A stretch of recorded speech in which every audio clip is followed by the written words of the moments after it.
we remove the back cover. We introduce a metal opening tool.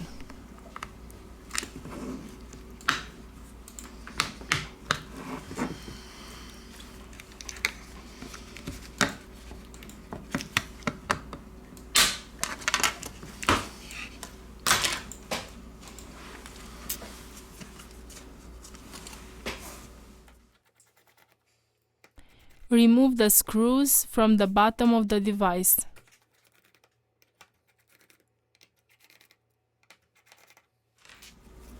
It's time to remove the antenna. First of all, we remove the battery flex to continue with the disassembly process.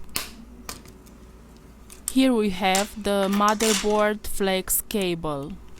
We disconnect the coaxial antenna. We remove the screw.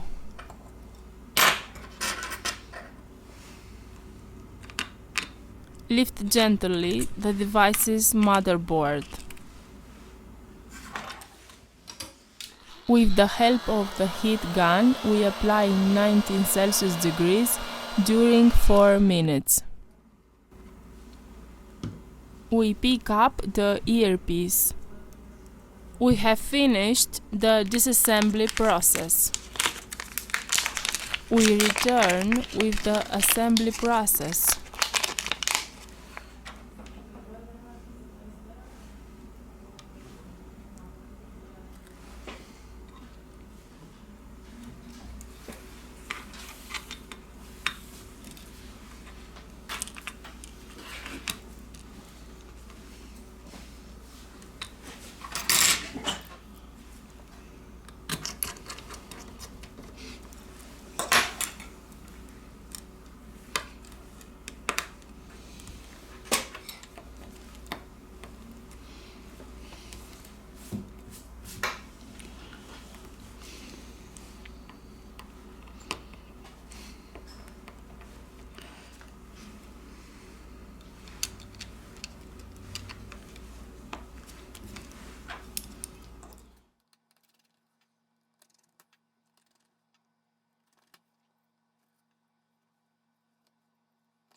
We have finished the assembly process.